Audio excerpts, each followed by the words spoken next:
शिक्षा को सभी ज्ञान का सागर कहते हैं और शैक्षणिक संस्थानों को ज्ञान का मंदिर कहते हैं। लेकिन हमारे देश में चल रहे लूटपाट के धंधे के कारण शिक्षा जैसी पवित्र चीज को भी समाज के जानसाजों और धोखेबाजों ने एक व्यापार बना दिया है। यह रटने वाली सैद्धांतिक शिक्षा हमारी असली शिक्षण शैली को ध्वस्त कर रही है। आज के छात्रों में जो टॉप करते हैं, A+ लाते हैं या 4.0 GPA लाते हैं, मैंने उनका अध्ययन किया है, बहुत रिसर्च की है, लेकिन उनके दिमाग में व्यावहारिक प्रैक्टिकल शिक्षा का कोई गुण नहीं दिखाई देता। पर मेरा एक दोस्त है जो किताबी ज्ञान से ज्यादा प्रैक्टिकल ज्ञान पर ध्यान देता है।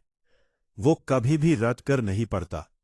जैसे अगर बात हो कि प्रोटोकॉल हेलीकॉप्टर कैसे बनाया जाए, तो दूसरे रटने वाले छात्र उसकी परिभाषा को 5 मिनट में रट लेंगे, लेकिन मेरा वो दोस्त 1 घंटा लगाकर खुद उस प्रोटोकॉल हेलीकॉप्टर को बनाता है, उसका आविष्कार करता है, और उसे उसकी परिभाषा समझाने में 2 मिनट से ज्यादा का समय नहीं लगता।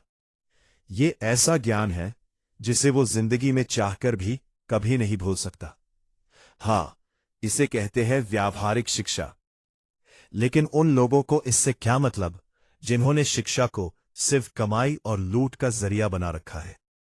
मेरे शहर में भी कई स्कूल कॉलेज हैं, लेकिन सब एक जैसे हैं। सब स्वार्थ और साजिश के जाल में फंसे हुए हैं। किसी को किसी से कोई मतलब नहीं है। गरीब और होनहार छात्र अपनी जमीन जायदाद और धन संपत्ति बेचकर पढ़ रहे हैं, लेकिन इन स्वार्थी संस्थानों को कोई फर्क नहीं पड़ता। वे सबसे बराबर पैसा वसूलते हैं। गरीब और होनहार छात्रों को कोई छूट नहीं देते। आप लोग चाहे मुझे गाली दीजिए या जो मन आए कहिए, पर आज शिक्षा सिर्फ लूट और मोल भाव का व्यापार बन चुकी है। मेरे ही समाज में ऐसे कई संस्थान हैं जो छात्रों को बस रटा रटा कर और घोका घोका कर पढ़ाते हैं। जिन्हें लगता है कि बस अच्छे नंबर और भारी परसेंटेज आ जाए तो काफी है।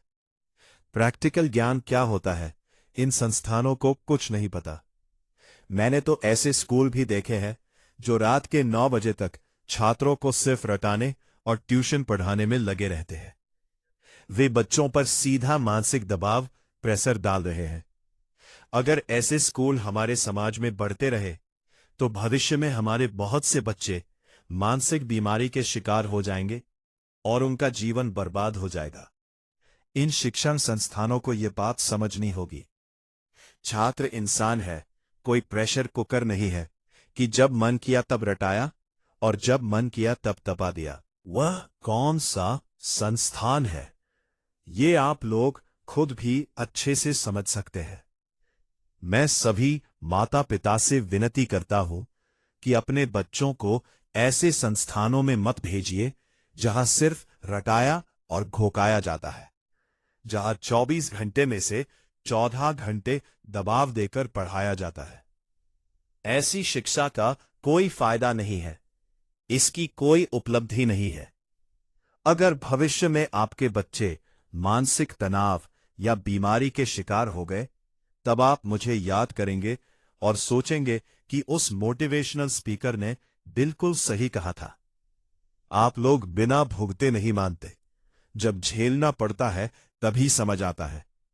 अच्छे और शिक्षित माता पिता को अपने बच्चों की भावनाओं और उनके मर्म को समझना चाहिए और उन्हें पूरा सपोर्ट करना चाहिए। हर बच्चे और छात्र के अंदर कोई ना कोई अनोखी काबिलियत और कला होती है, और साथ ही कुछ कमजोरियां भी हो सकती है। हम अभिभावकों को बच्चों की उसी काबिलियत, कला और कमजोरी को पहचानना बहुत जरूरी है।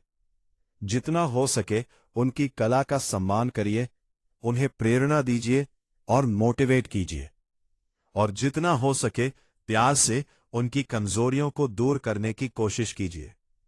अगर आप इतना काम कर लेंगे तो आपके बच्चे जिंदगी में कभी हार नहीं मानेंगे। आजकल ज्यादातर शिक्षकों की एक ही नियत होती है।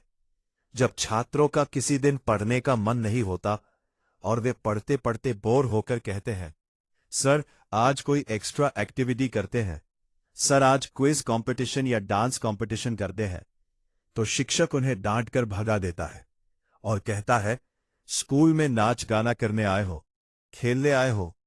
तुम्हारे माता पिता ने इसी काम के लिए फीस दी है। लेकिन वही छात्र जब किसी दिन बाहर किसी कंपटीशन में हिस्सा लेता है तो वही शिक्षक दबाव बनाता है कि मुझे फर्स्ट प्राइज ही चाहिए। अगर इनाम नहीं लाए तो वहीं से सीधे अपने घर चले जाना, स्कूल मत आना। प्लीज सभी शिक्षकों से मेरी गुजारिश है कि छात्रों को अच्छे और रचनात्मक कामों में सपोर्ट करें, उनका हौसला बढ़ाएं और उन्हें मोटिवेट करें। अगर आप उन्हें मोटिवेट करेंगे तो उनमें एक नई ऊर्जा, नया जोश और उत्साह जागेगा और वे हर असंभव काम को भी संभव बना देंगे। अंत में मैं सभी छात्र छात्राओं से अनुरोध करना चाहता हूं, जीतने से भी ज्यादा बड़ी बात है कभी हिम्मत न हारना। नए सिद्धांतों को अपनाइए, जिंदगी में संघर्ष, स्ट्रगल कीजिए, आगे बढ़िए और मेहनत कीजिए। मैं खुद भी संघर्ष कर रहा हूं, आप भी कीजिए। नए जोश, नई उमंग और पूरी ऊर्जा के साथ आगे बढ़िए। जिंदगी में कभी हार का सामना नहीं करना पड़ेगा। So guys, never give up, never give up. Do struggle and achieve your goals. Do struggle and achieve your goals.